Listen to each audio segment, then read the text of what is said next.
બોટાદની કરીએ કે જ્યાં વિકાસના દાવા વચ્ચે ગ્રામજનો પ્રાથમિક સુવિધાઓના અભાવ વચ્ચે જીવવા માટે મજબૂર બન્યા છે। બોટાદ તાલુકાનું હામાપર ગામ આજે પણ પ્રાથમિક સુવિધાઓના અભાવ વચ્ચે ઝઝૂમી રહ્યું છે। એક તરફ વિકાસના દાવા અને બીજી તરફ આ ગામમાં અત્યાર સુધી પાક્કો રસ્તો ન બનતા લોકો પરેશાન છે। આશરે 2500ની વસ્તી ધરાવતું આ ગામ મુખ્ય માર્ગથી લગભગ 3 કિલોમીટર અંદર આવેલું છે, જ્યાં કાચા રસ્તાના કારણે લોકોને ભારે હાલાકી વેઠવી પડી છે। ખાસ કરીને 30 થી 35 જેટલા વિદ્યાર્થીઓને ખરાબ રસ્તાના લીધે બસની પણ સુવિધા મળવી અઘરી થઈ ગઈ છે।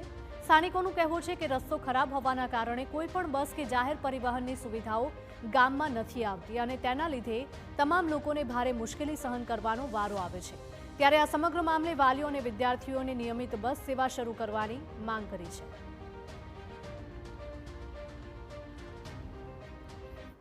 બસ પ્રશ્ન એ છે કે અમારા ગામમાં કેટલી વખત તમે કીધું તો એને રસ્તો બનતો નથી, બહુ ખરાબ છે અને બસો આવા રસ્તાને લીધે આવતી નથી અને લેવા આવે છે પણ મેકવા નથી આવતી। અને આ વરસાદના સિઝનમાં અમારે વરસાદમાં હાલીને જવું પડે છે ઠેઠ અને આવા ખરાબ રસ્તાને લીધે અમારે ગઢડા તાલુકો લાગે બરોબર, એટલે કોઈ આવતું નથી। એટલે અમારી માંગ એ છે વાલી તરીકે કે ભાઈ અમારા ગામના 30 થી 35 વિદ્યાર્થીઓ છે, એ બધાને આ હાલાકી ભોગવવી પડે છે બરોબર।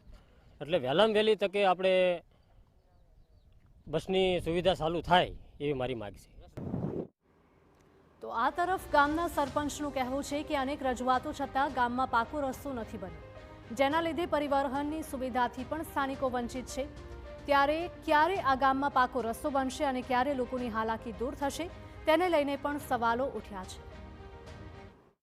આગળ કેટલાક જવું પડશે? ભાવનગર જે આવ્યા અમે એ માધુભાઈના ઉત્તર બુનિયાદી વિદ્યાલયના આચાર્ય છે, બધા ના હારિયા જઈને અમે ભાવનગર વચ્ચે આવ્યા ડિવિઝનમાં।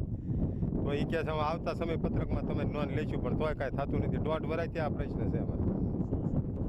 આ બસનો છે કે આ રોડનો, તો રોડ તો ઘણા સમયથી આ બેસમાર હાલતમાં છે। એમાં તો આ થીગડા પૂરી ગયા 2 વાર, પણ રોડ થતો નથી। નાળું કરી નાખ્યું છે પણ રોડ નથી।